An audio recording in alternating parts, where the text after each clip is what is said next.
ahí nos quedamos. Vamos a seguir hablando del ciclo límite para ser una situación en la cual haya más de un cruce entre las dos gráficas. Vamos a agarrar la hoja de hoy.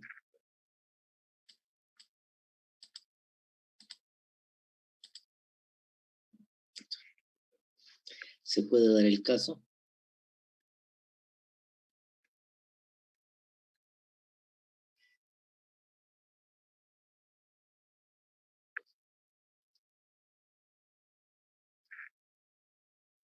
en el cual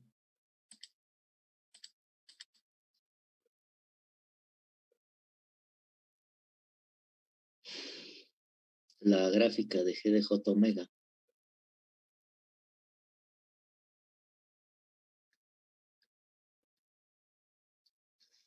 intersecte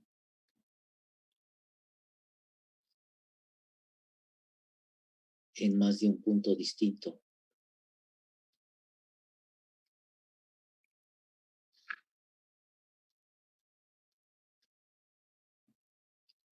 a la gráfica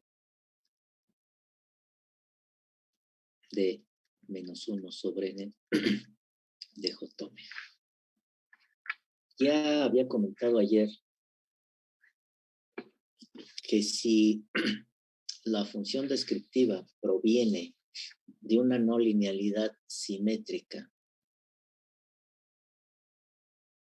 y además que la respuesta está en fase con la entrada,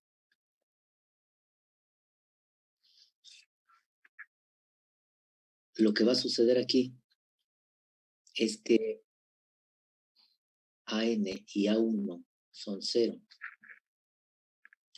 y por lo tanto en la función descriptiva correspondiente a la parte de la fase, que es el arco tangente de A1 sobre B1, esto sea 0. Y que al obtener el recíproco negativo,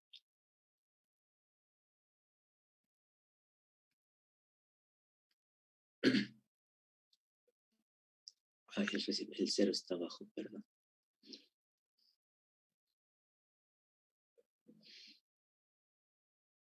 Esto me dé un valor positivo con una fase de 180 grados. Simplemente esto pásenlo a polar. Aquí serían 0 grados, perdón. Digo,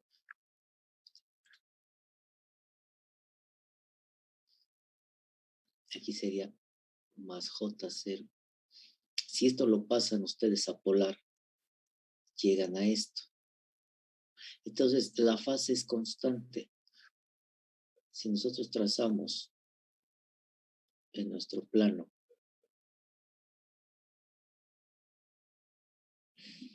nuestro G de J omega, pero la función descriptiva, me va a quedar como una línea constante sobre los 180 grados. O si lo vemos en coordenadas rectangulares, pues me va a quedar sobre el eje real, como está aquí, menos más J0. ¿Sí? Entonces aquí, pues nada más hay un punto de cruce.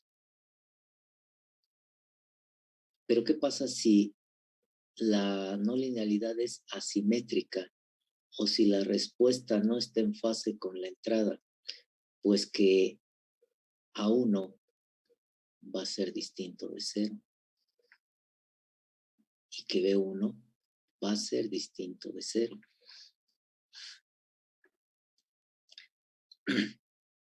Va a existir entonces una fase aquí. Aquí la fase ya va a ser distinta de 0. Al ser distinta de 0, va a tener una cierta geometría. la gráfica de la función descriptiva. Y entonces cabe la posibilidad de que la gráfica de G de J omega y la gráfica del recíproco negativo de la función descriptiva se crucen, se intersecten en más de un punto. Es lo que dice estas dos líneas.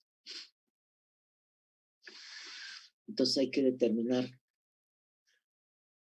qué tipo de ciclo límite se presenta en cada uno de ellos. ¿Sí? Como les decía la vez pasada, si uno es estable, si uno de estos puntos es estable, el otro no necesariamente también lo va a hacer y viceversa. Si uno es inestable, no necesariamente los dos van a ser puntos inestables. Entonces vamos a plantear esta situación. Si ustedes me dicen cómo es cada uno de los puntos de cruce. Si tenemos esta situación,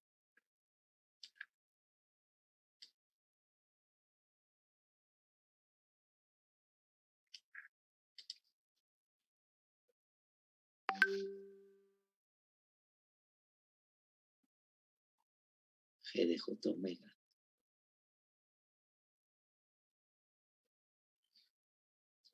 y la función descriptiva, tenemos algo así.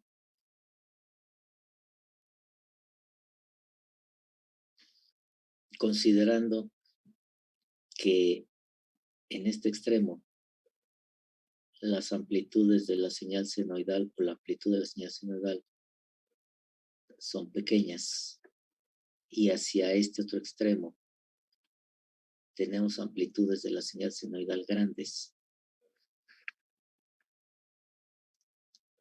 Y aquí tenemos dos puntos de intersección. Este vamos a llamarle A1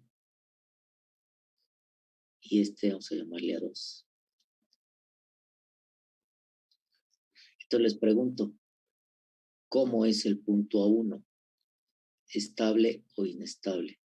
¿Cómo es el punto A2? ¿Estable o inestable? Es decir, en A1 se presenta una característica convergente o divergente. En A2 se presenta una característica convergente o divergente. ¿Qué me pueden decir?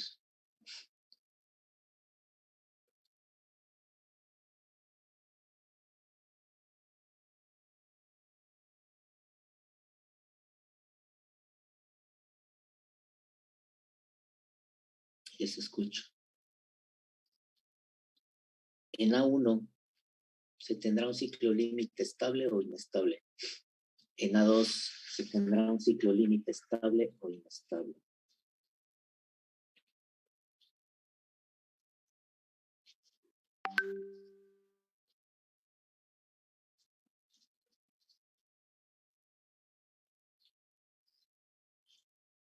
¿Qué me dicen? No les escucho.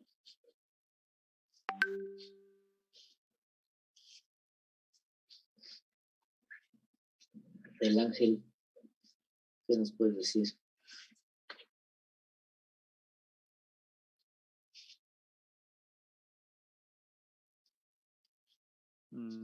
Es que no recuerdo qué pasaba cuando tocaban un punto. Según yo, Pues lo hacia tenemos de la... ayer. Sí, pero lo que yo recuerdo es que, que a partir de A1 hacia la izquierda sería No, bueno, es que lo que les estable. dije, es lo que les dije ayer. No necesariamente apréndanselo así, porque así pueden incurrir en errores. Analicen la situación, más que aprenderse de memoria alguna información mnemotécnica, ¿no? Alguna forma mnemotécnica.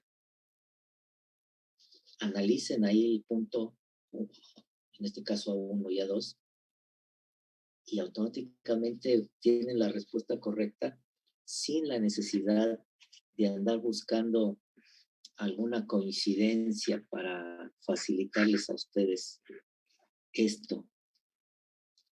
Acuérdense que les dije, tienen que poner sus 3 puntitos y ver qué pasa en cada uno de ellos, ¿no?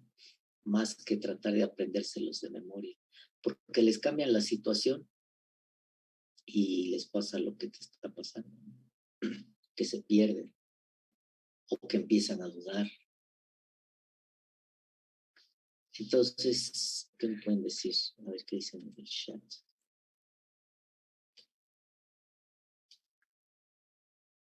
A1 inestable y A2 estable. O sea, la respuesta está bien, pero la forma como lo visualizas, dices, porque cruzan los puntos de derecha a izquierda.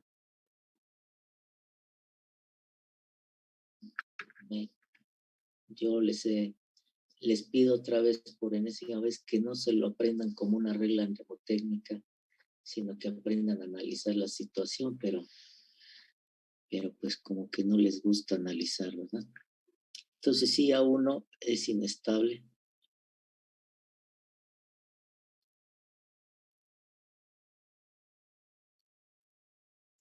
Se van por el mínimo esfuerzo. Y A2, pues es estable.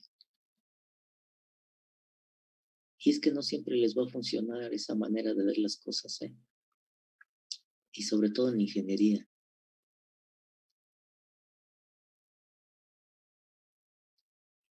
Pero bueno. Entonces ahí está.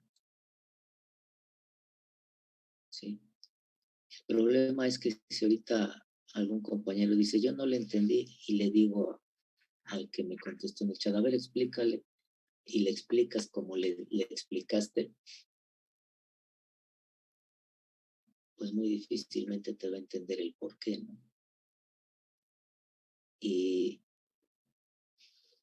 el chiste es que ustedes como ingenieros sepan explicar el por qué y no simplemente decir, pues es que como está a la izquierda, pues es así, y si está a la derecha, pues es asado, ¿no? Entonces, realmente así pues como que no funcionan las cosas. Pero bueno.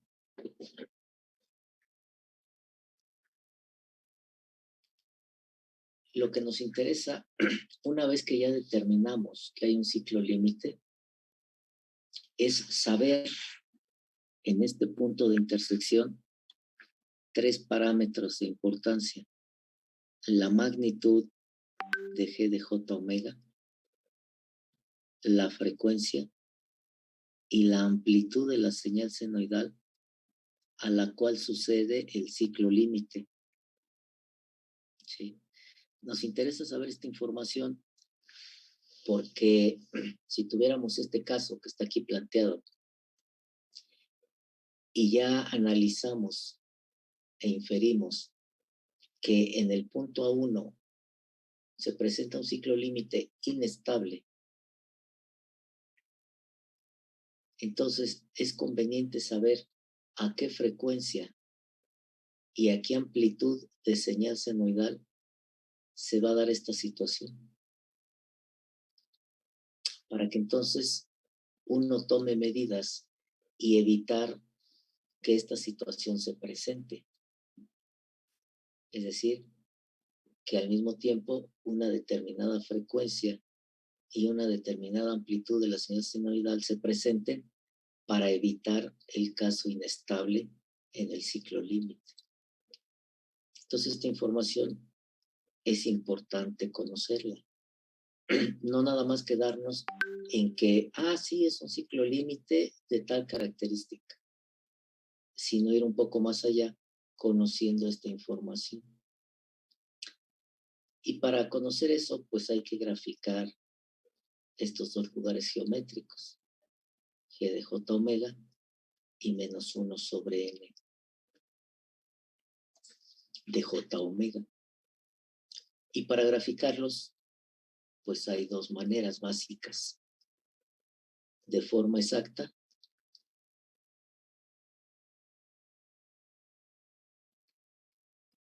y de forma aproximada.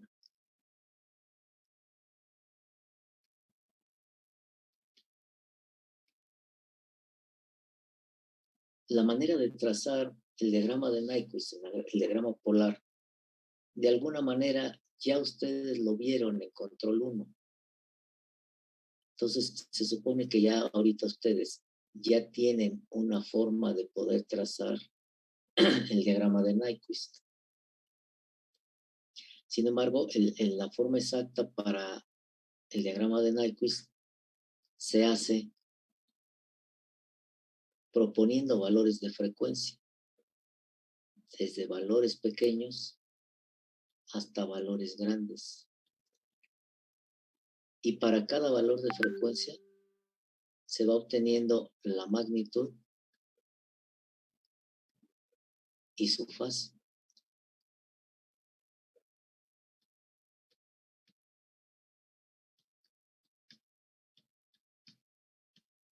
Y cada punto consistente en una magnitud y una fase lo van ubicando en su papel polar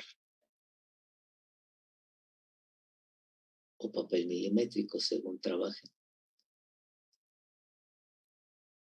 Y luego juntan estos puntos, unen estos puntos, perdón, y ya tienen el trazo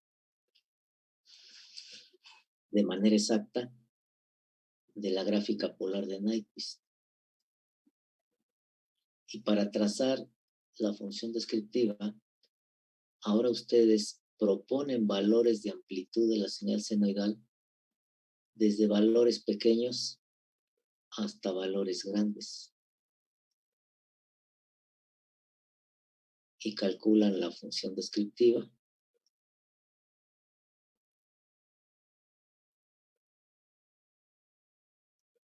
Y obtienen su recíproco.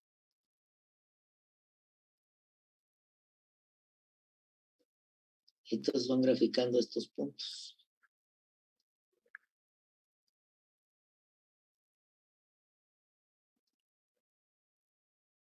Los unen y ya tienen las dos gráficas. Sin embargo, como ustedes saben, de control 1, uno de los inconvenientes que tiene el trazo polar es que no me muestra de manera explícita los valores de frecuencia.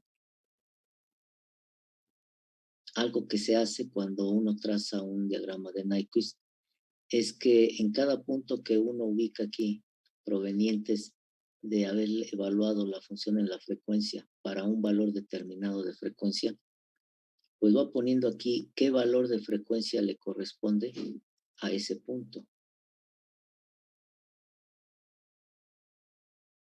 Y entonces, si yo conozco la frecuencia que hay aquí y la frecuencia que hay acá, pues tengo que entrar a un proceso de prueba y error para más o menos determinar en qué frecuencia sucede el cruce,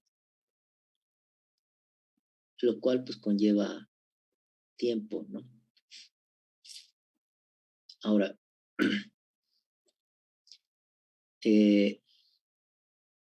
o simplemente si no le ponen los valores de frecuencia, le ponen una flechita que les indica que hacia acá son las bajas frecuencias y hacia acá son las altas frecuencias. ¿Sí? Por ejemplo, lo podemos visualizar en el MATLAB, ¿no? Vamos al MATLAB rápidamente para visualizar eso.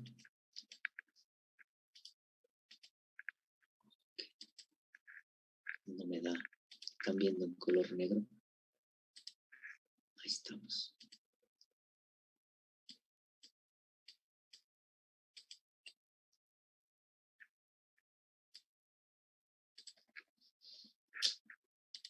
Puedo usar el ejemplo que tenía.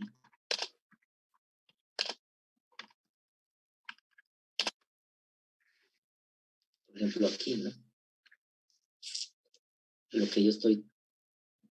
que yo estoy trazando con mi dibujito, esta curva, en realidad es esto. Nada más esta parte. ¿Sí? Y vean cómo aquí, pues no aparece la frecuencia de manera explícita. No se ve la frecuencia. Pero hay esta flechita. y tiene la punta hacia acá arriba. Esto me está diciendo que hacia acá vienen las altas frecuencias y aquí vienen las bajas frecuencias. Sí. Y el diagrama de Nyquist, pues como les dije la vez pasada, está formado de estas dos partes para hacer una trayectoria cerrada. Esta de aquí abajo es la respuesta a frecuencias positivas y esta de acá arriba es a frecuencias negativas. Si yo me ubico aquí, vean cómo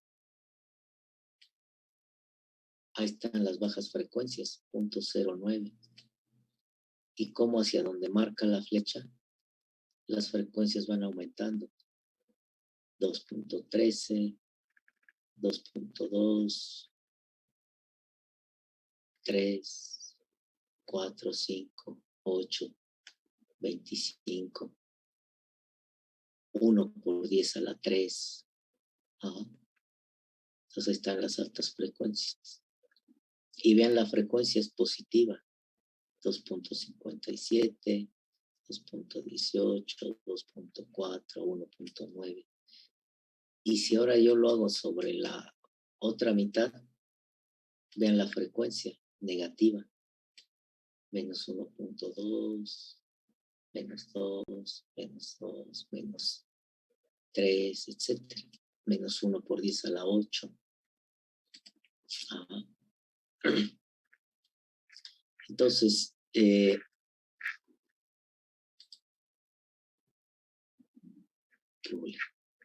pasó?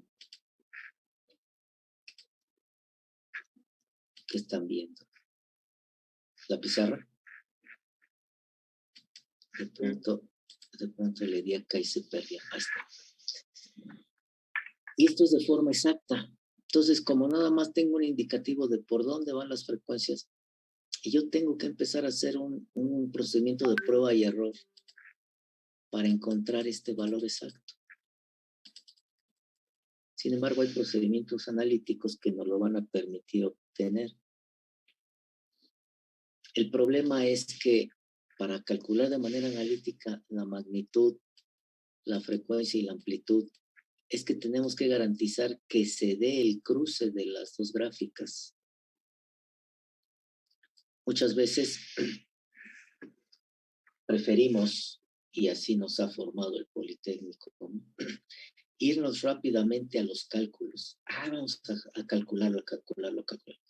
Y muchas veces pues hay que analizar primero.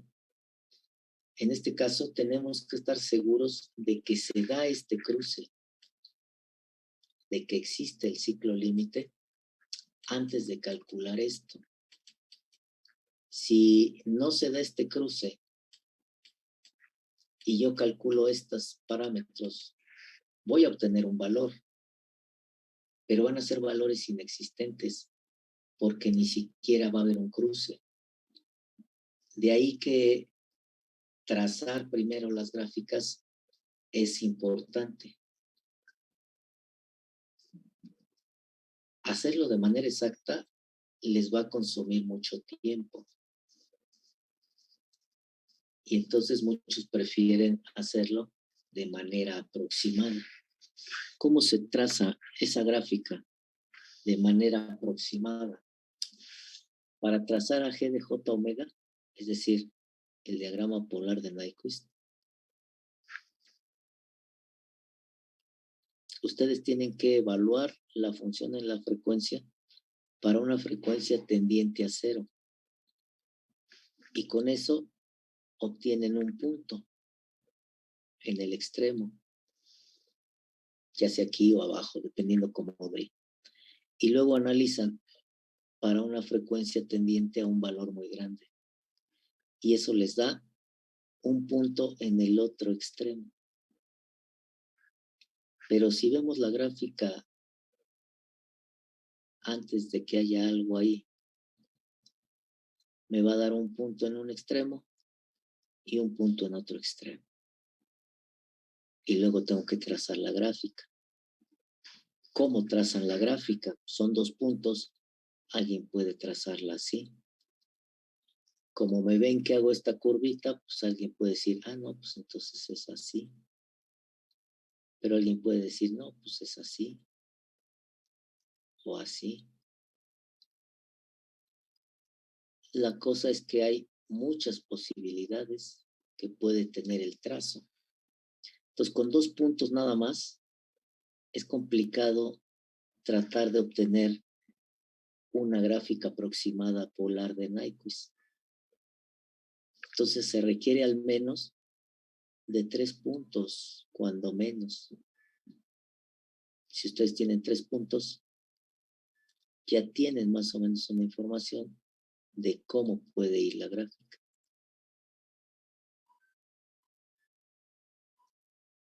¿Sí? Ya tienen una mayor idea de cómo puede ir la gráfica. Ahora, si mi respuesta es simétrica,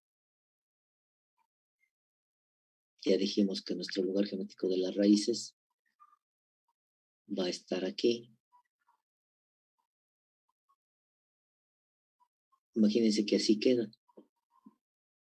E imaginen que la respuesta correcta es esta.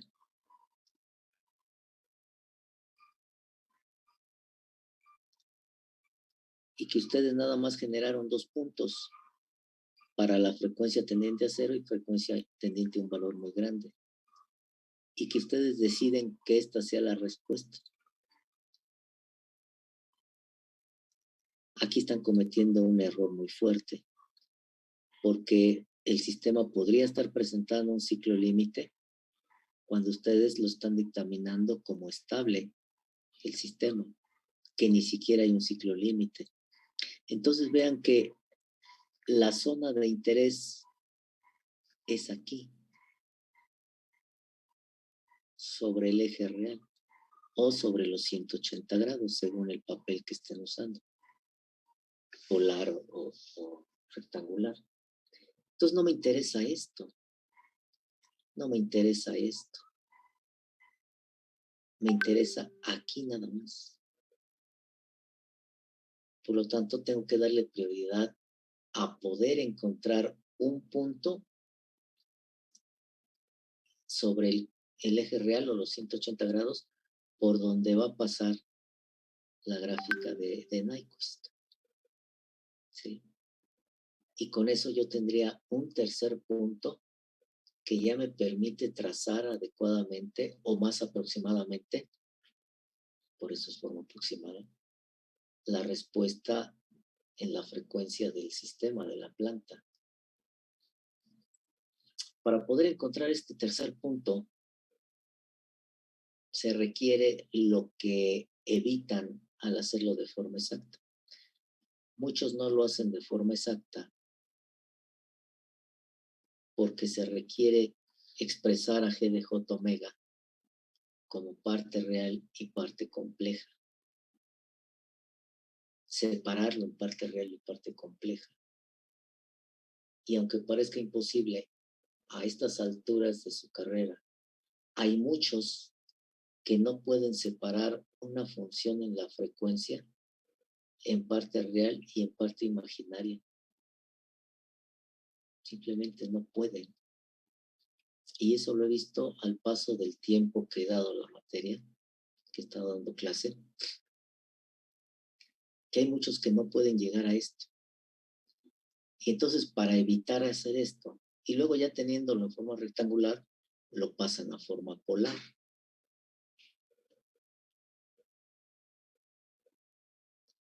La otra es de que trabajen la función en la frecuencia expresada en forma polar y se evitan expresarlo en forma rectangular. Nada más que para llevarlo a forma polar, pues hay que ponerlo primero en rectangular. Sobre todo si los polinomios del numerador y del denominador no me los dan factorizados. ¿Sí? Entonces no es tan directo. El problema es que para poder encontrar este tercer punto,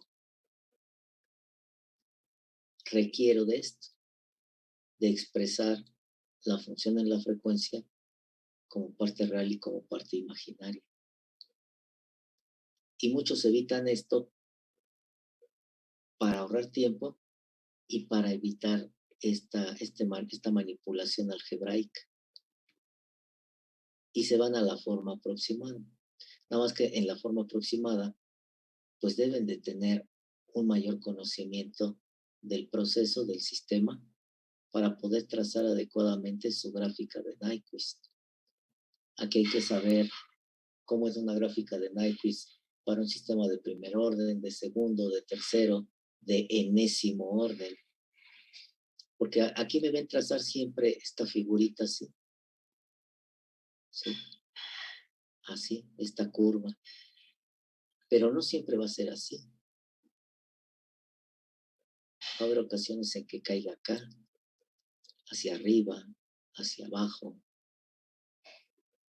Entonces, ¿cómo saber mediante un trazo aproximado si la gráfica me queda así por acá arriba, o me queda por acá abajo, o me queda aquí? ¿Cómo saberlo? Bueno, pues ahí tienen que tener ese conocimiento de control 1, que de acuerdo al orden del sistema es la forma, y de acuerdo a los polos y seres que tenga el sistema, es la forma en cómo va a quedar esto. ¿Sí? Y de esa manera ustedes generan el trazo aproximado de G de J omega. ¿Cómo calculan ahora el trazo aproximado para la función descriptiva? Pues es una manera similar a esto. Yo voy a evaluar la función descriptiva ahora para una amplitud de la señal senoidal tendiente a cero. Y eso me va a dar un punto, un extremo de la gráfica. Y luego evalúo la función descriptiva para una amplitud de la señal senoidal tendiente a infinito, a un valor muy grande. Y eso me va a dar el otro extremo. Puede ser así o al contrario. Claro, esta es la pura evaluación de la función descriptiva. Acuérdense que tenemos que graficar el recíproco negativo. Y de esa manera se tiene ya el lugar geométrico de la función descriptiva. Entonces vamos a ver cómo, una vez que ya ustedes determinaron que hay un punto de cruce, cómo calcular estos tres parámetros. ¿Sí? Vamos a ponerlo aquí abajo. Cálculo de la magnitud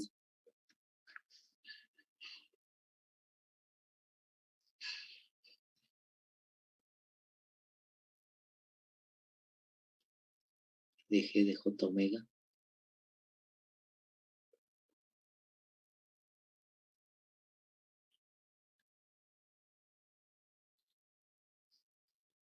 de la frecuencia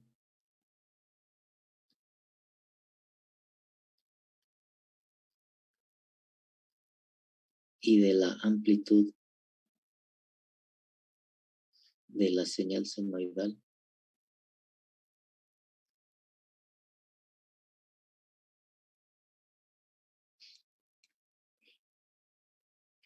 en el punto donde existe un ciclo límite.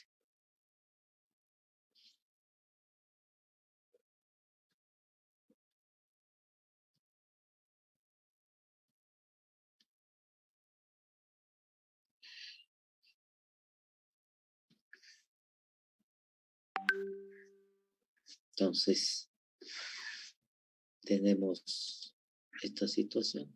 Vamos a hacer un dibujito aquí, lo mismo que hice allá arriba, pero vamos a repetirlo aquí. El dibujito.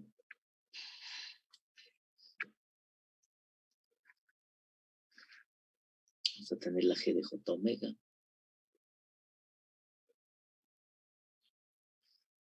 Y vamos a tener la función descriptiva. Y vamos a llamarle este punto de intersección el punto A.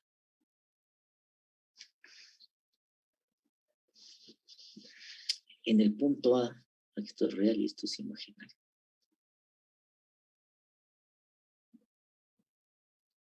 En el punto A,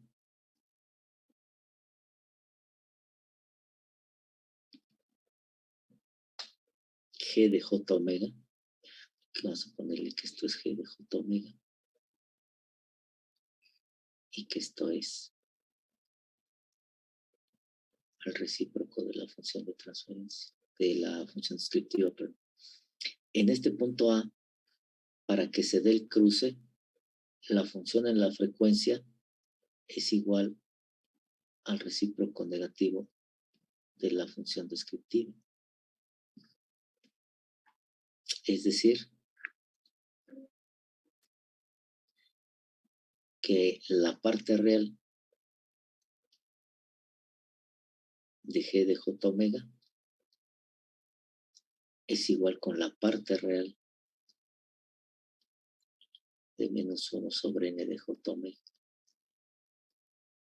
Y que la parte imaginaria de G de J omega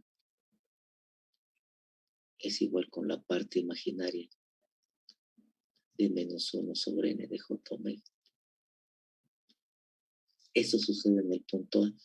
Entonces vean cómo aquí se va a necesitar separar en parte real y en parte imaginaria tanto la función en la frecuencia como la función descriptiva.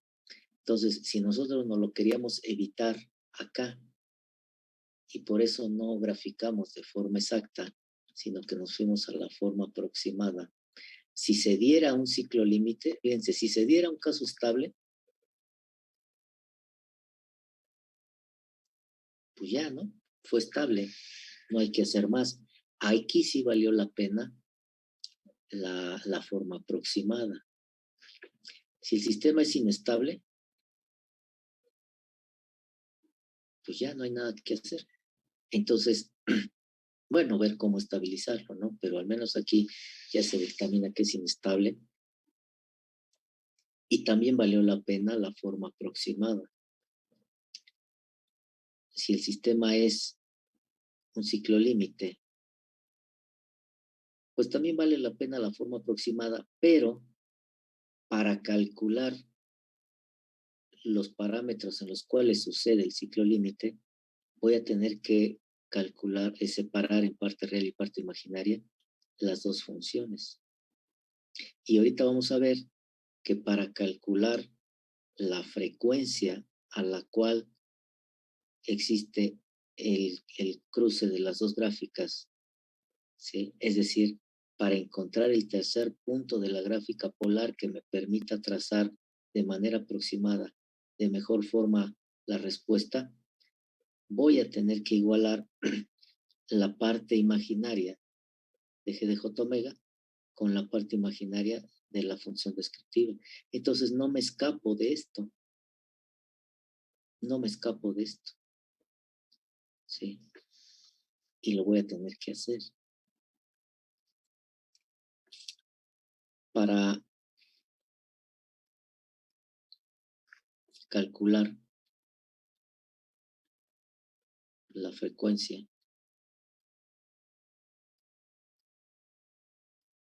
en el punto de cruce,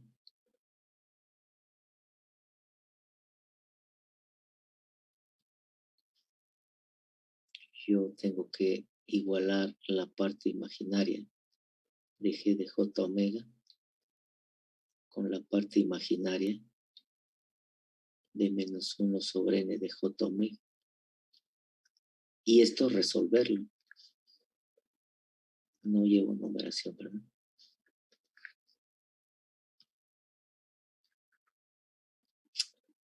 Se resuelve 1 para omega. Entonces yo tengo que igualar estas partes imaginarias y eso me va a dar un polinomio. Ese polinomio lo voy a tener que resolver. Si mi sistema es de quinto orden, es un polinomio de quinto orden, así sucesivamente. Pero en el punto de cruce, aquí, sucede para una sola frecuencia. Entonces, si yo tengo un sistema de cuarto orden en el cual voy a obtener 4 valores de frecuencia, yo tengo que discriminar cuál es el bueno y cuáles no me sirven. De esos 4 valores de frecuencia me debo de quedar con uno solo. ¿Cuál? En el que sucede el corte, aquí el cruce. Entonces tengo que separar en parte real y parte imaginaria G de J omega y a la función descriptiva para calcular la frecuencia. Y ya con este valor de frecuencia, yo puedo evaluar la función en la frecuencia y llevarla a forma polar para encontrar la magnitud y fase y ubicar este punto. Entonces, eso mismo tengo que hacer en el trazo aproximado de Nyquist. Sobre todo si nada más conozco la función de transferencia sin saber de qué es.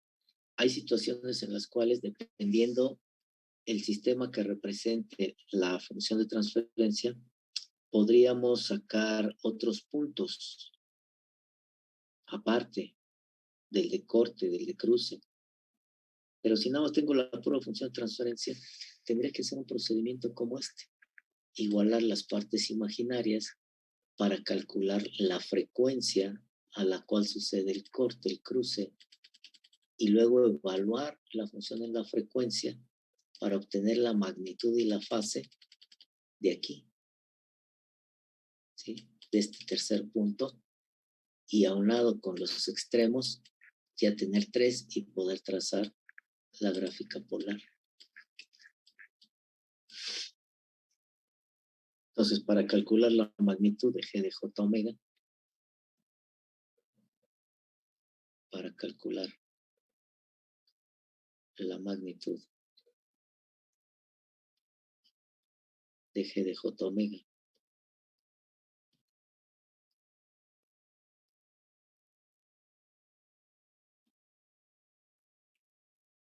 se sustituye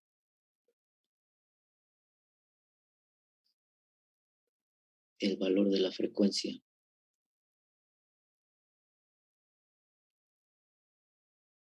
omega obtenida en 1, obtenida con 1, en la parte real de G de J omega.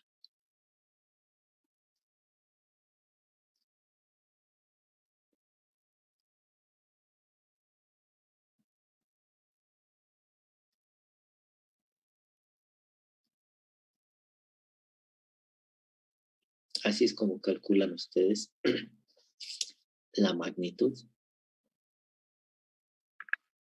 Para calcular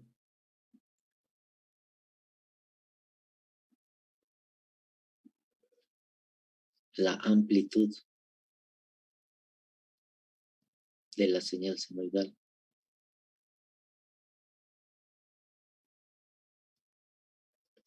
en el punto de cruce,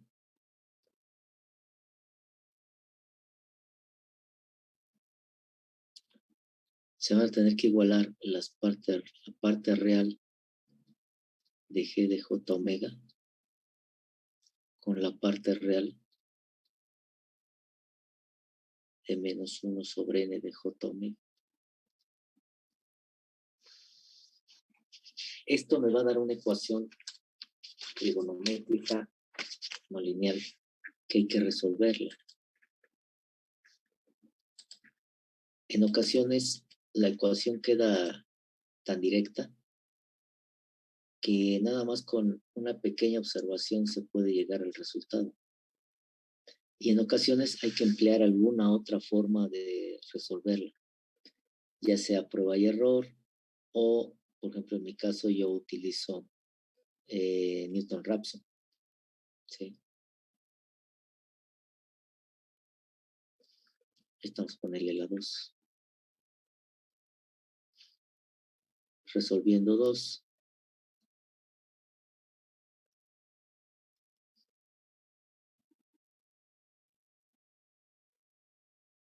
Ya sea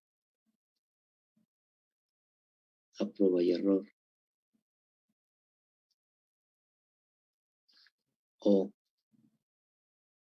usando Newton-Raphson,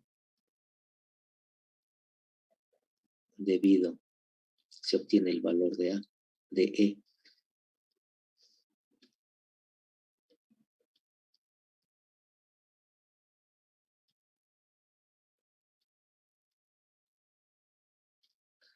La ecuación resultante de 2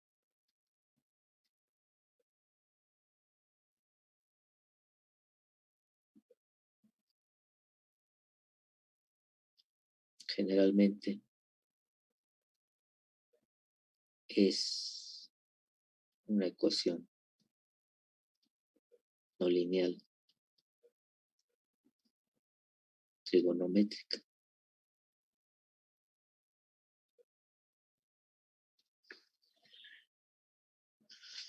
Y ahí está.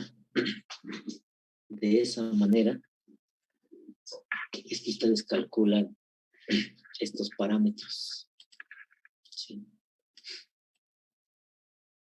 en el punto de cruz.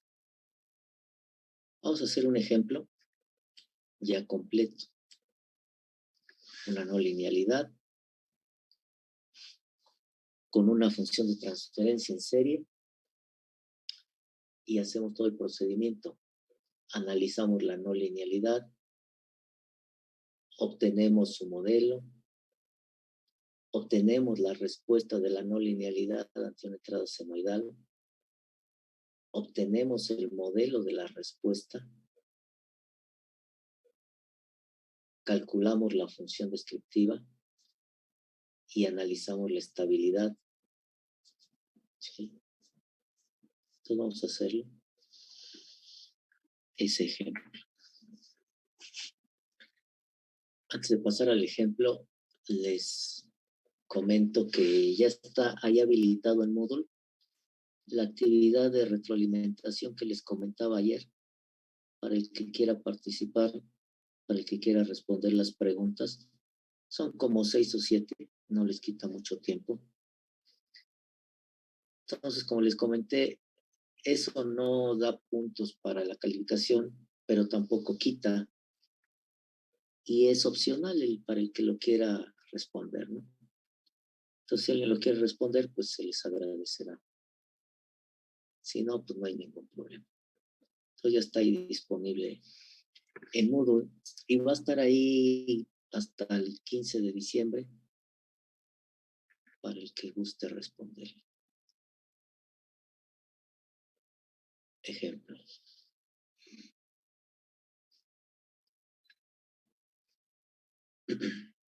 Como no afecta la calificación esa encuesta, pues pueden contestar lo que gusten, para bien o para mal.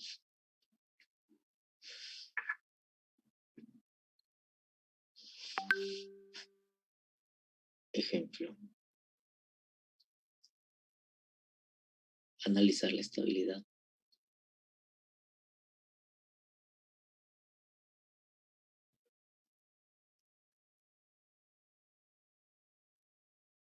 Del sistema no lineal.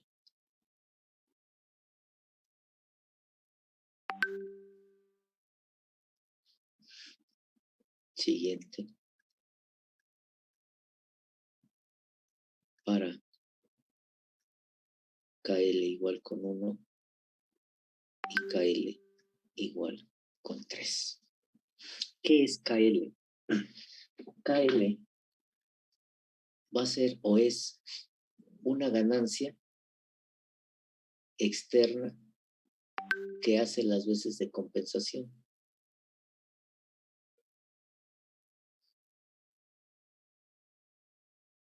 Entonces, se va a analizar para dos valores.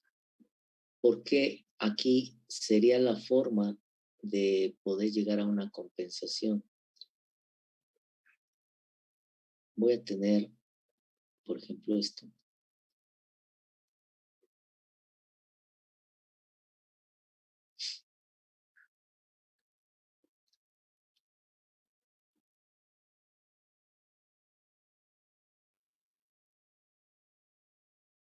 Suponiendo que tuviera yo eso, sé que aquí va a haber un ciclo límite. Si este ciclo límite fuera inestable, Entonces yo tendría que buscar la manera de evitar este ciclo límite. Una forma es lo que ya comentamos, calcular la frecuencia y la amplitud de la señal senoidal a la cual sucede para de alguna manera tratar de evitar que se diera este par de valores simultáneos y que esta condición no llegara a suceder.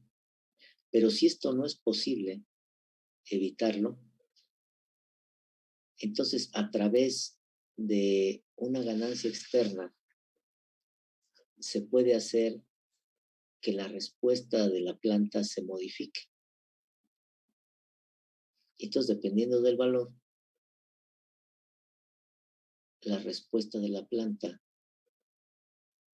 puede tomar diferentes puntos sobre el eje real. Entonces yo podría buscar un valor de ganancia para retraer la respuesta, por ejemplo, digamos aquí.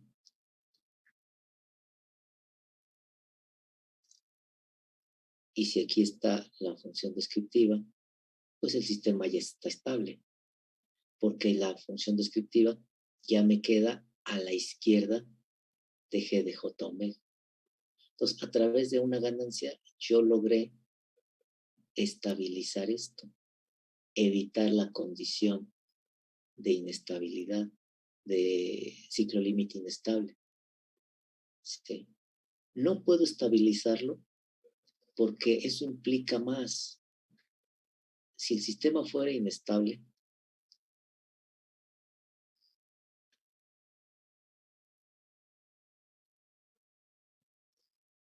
la función descriptiva va a estar acá.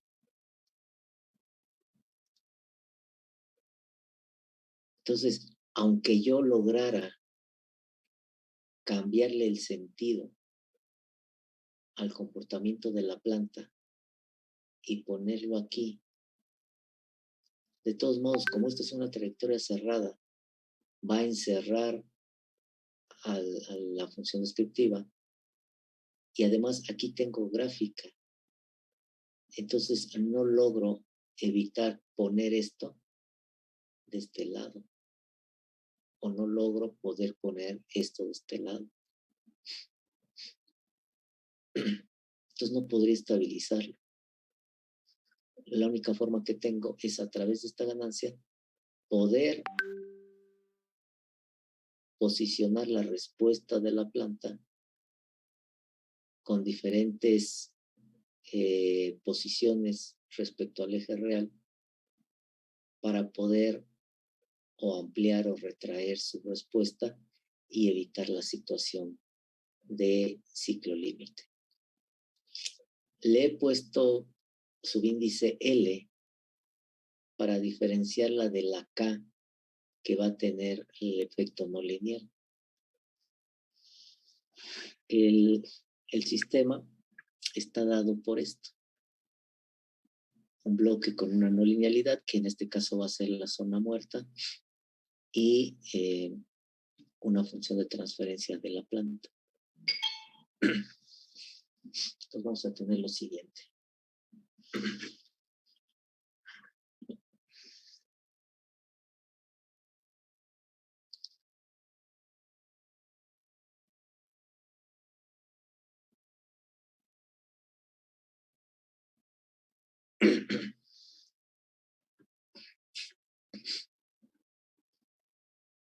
Espérenme.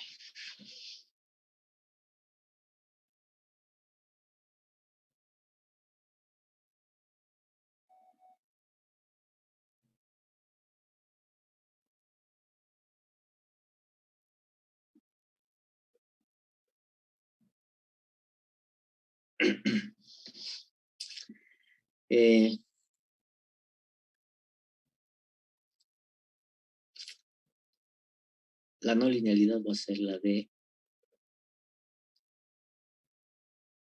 zona muerta.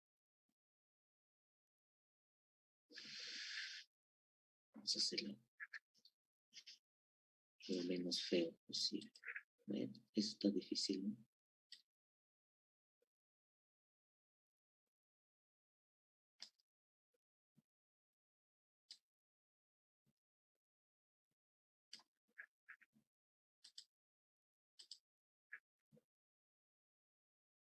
Esta es la no linealidad de zona muerta.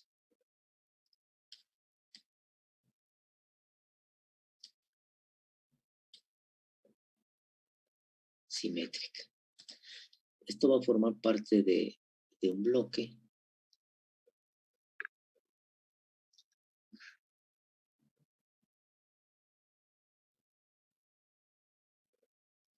en serie con la función de transferencia de la planta. Aquí está el KL, S, 1 más 0.5 S, 1 más S, con una retroalimentación negativa, tal como se dijo que era el arreglo básico.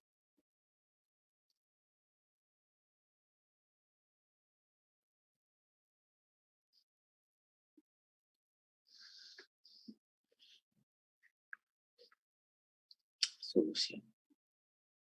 Antes de empezar a hacer la solución tal cual, aquí la solución sería o es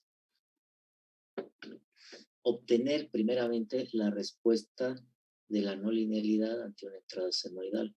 Sin embargo, como no hemos visto esta no linealidad, vamos a hablar un poco de ella, vamos a obtener su modelo de la no linealidad para entender mejor su comportamiento, su funcionamiento, y después ya irnos a obtener la respuesta ante la entrada senoidal. Entonces, primero vamos a hablar un poco de lo que es la no linealidad de zona muerta.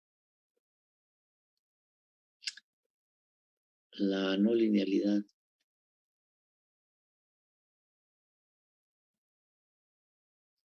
que se tiene es la de zona muerta.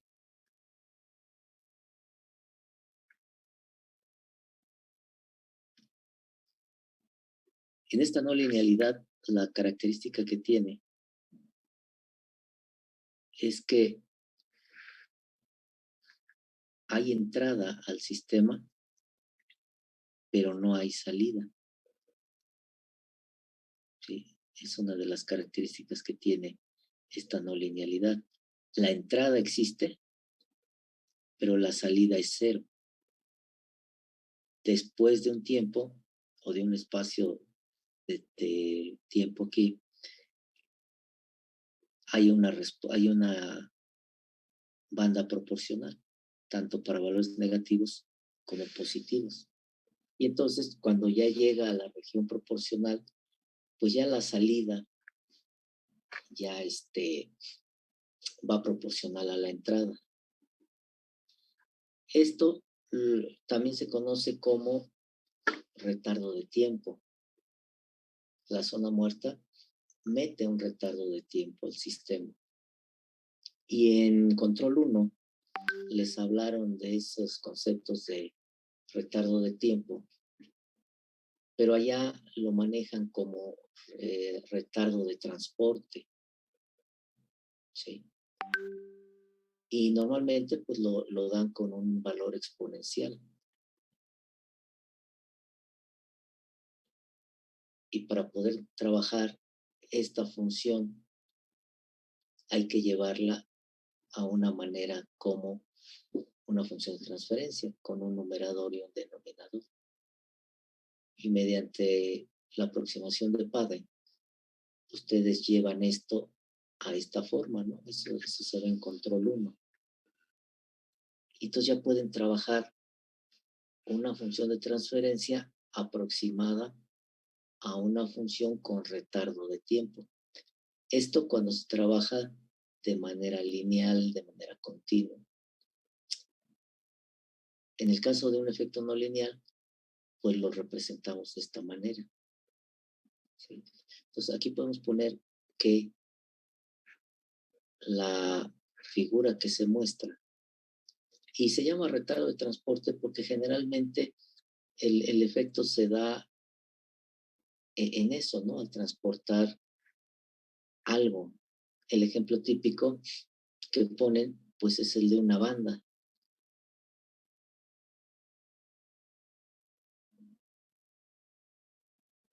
Imagínense la de Amazon, ¿no? Donde van los productos. Y entonces, aquí hay una estación de algo, que hay que hacer algo con el producto. Entonces, ponen aquí el producto y va caminando. El sistema está funcionando, pero acá no hay nada. Todavía no llega el producto. Hasta que llegue el producto, el proceso continúa. Entonces, todo este tiempo que se tardó en llegar de aquí hasta acá es un retardo de tiempo, es un tiempo muerto, en donde el sistema está funcionando. Hay una entrada, pero no hay salida durante un tiempo. ¿Sí? Ahora, si esto ya se vuelve continuo, pues van a empezar a poner aquí productos y va a llegar un momento en que pues esto ya vaya lleno y ya ponen uno nuevo, pero acá ya están llegando los otros y entonces este retardo de tiempo ya deja de existir porque hay entrada y hay salida. Pero si son paquetes que no caen de forma continua, sino esporádica, pues entonces hay continuos retardos de tiempo, ¿no? En lo que este llega acá y sigue su proceso, en lo que el siguiente vuelve a llegar acá y sigue su proceso, ¿sí? Entonces son tiempos muertos. Ahí el proceso, el sistema, está operando de manera no lineal. El sistema está funcionando, hay entrada, pero tarda en haber salida. Es esto mismo. Hay entrada, no hay salida, la salida es cero. Vean que está sobre el eje real. Hasta después de un lapso de tiempo, entra la región proporcional, que es cuando ya llega acá y el proceso continúa. ¿Sí? Entonces, este es el efecto de la zona muerta. Y este puede ser un caso, ahí puede haber diferentes casos. Entonces, muchas veces se le llama así el retardo de transporte porque normalmente se asocia a la transportación de algo. ¿Sí? Un ejemplo que inclusive les puse al otro grupo ahorita y que es muy típico es el de las tortillas, ¿no? Cuando ustedes van a las tortillas, está la tortilladora aquí, y aquí le ponen la bola de masa. Y aquí está los rodillos dando vuelta, agarrando cachitos de masa. Y aquí está nuevamente la banda. Y aquí está donde cae la tortilla. Y aquí está el que la recibe. Ya tiene masa, es decir, ya tiene señal de entrada. Pero no cae la tortilla luego, luego. Pasa un tiempo en la que la corta, la cose y empezamos a ver que aquí vienen las tortillas.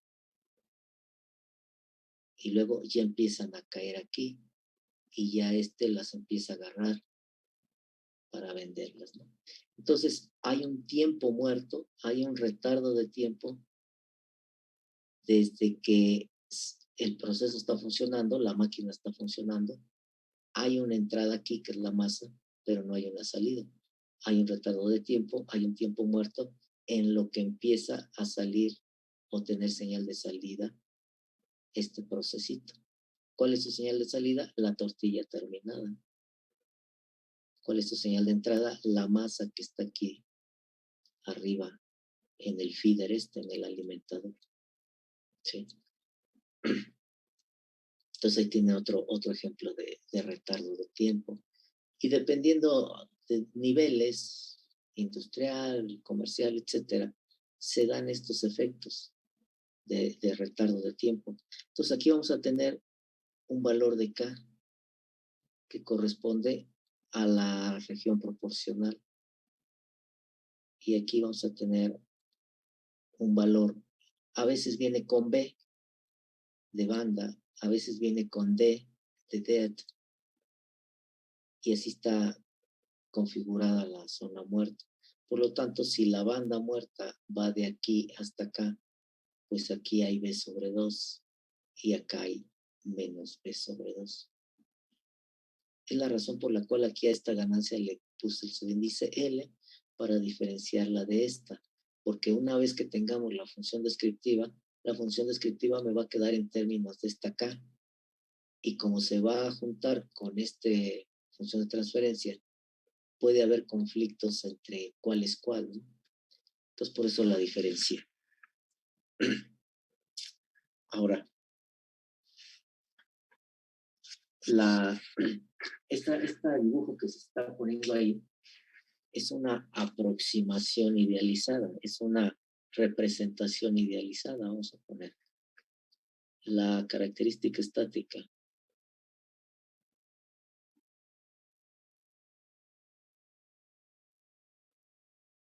idealizada de la zona muerta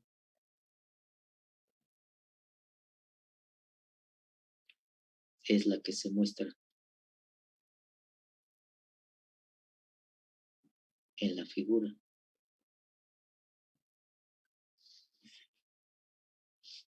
Y es que la respuesta real es algo así, ¿no?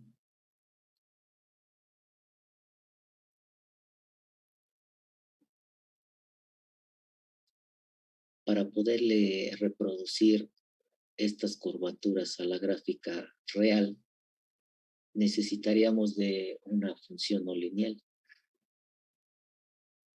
Se idealiza a través de segmentos lineales por partes para reproducir este efecto. Al igual que en el caso de la saturación, se considera que estos cambios no son bruscos, sino son suaves, son progresivos, no son tan marcados. Y eso hace que se pueda aproximar de esta manera el efecto no lineal. De lo contrario, pues no sería posible la consideración. Si fuera así muy marcada, pues no, ¿verdad? Entonces tienen que ser cambios muy suaves para que esta consideración sea válida.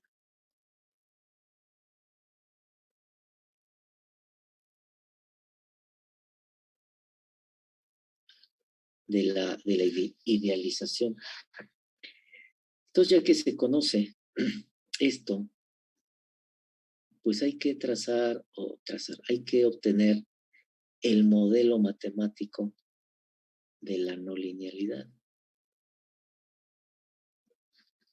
¿Cómo queda el modelo matemático? El modelo matemático o descripción analítica lineal por partes, pues va a ser una ecuación para cada rango de operación que tiene el efecto no lineal, en este caso de zona muerta. Este efecto no lineal presenta 3 regiones. 1, 2, 3. Por lo tanto, tengo que encontrar en qué región de entrada va a quedar definida cada una de estas regiones y con qué función va a quedar modelada cada una de las regiones. El modelo matemático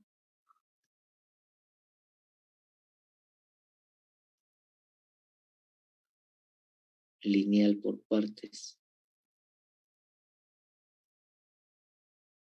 o descripción analítica, como también se conoce,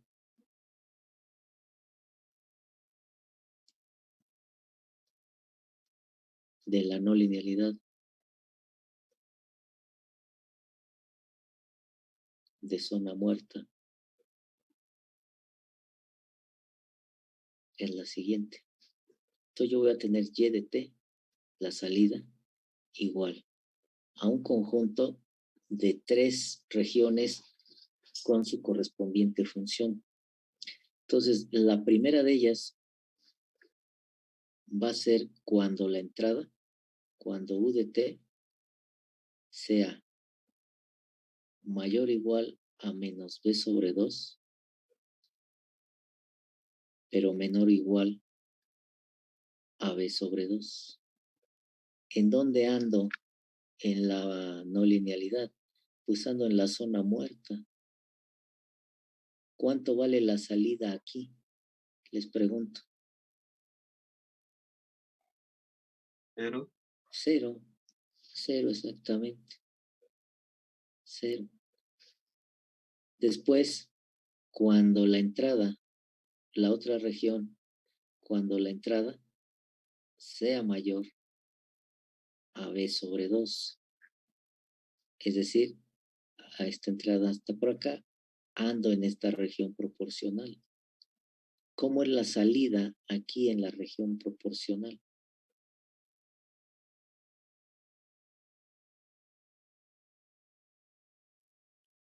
¿Cómo es la salida aquí de la no linealidad? ¿A qué es igual?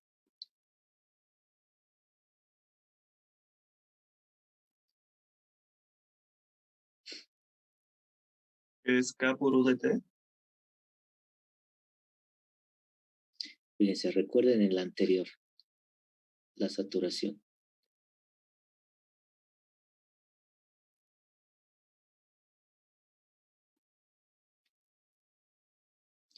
Aquí, en esta región, la salida fue K por U de T. Pero vean que está partiendo del origen. Si tú dices que es K por U de T, eso implicaría que mira, si se lo pude quitar, que esta estuviera aquí en el origen. Y no está en el origen, está aquí.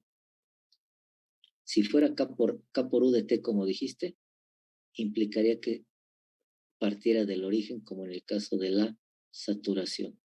Pero no parte del origen, parte de aquí.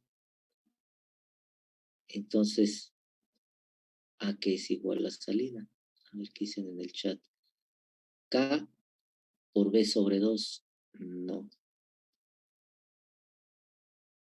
Andan cerca, así como que tibios, pero todavía no se queman.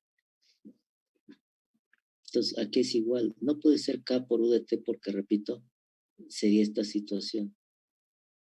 Sería esta situación. Y no estamos aquí en el origen, estamos B sobre 2 adelante del origen. Entonces, ¿cómo queda la salida, la función?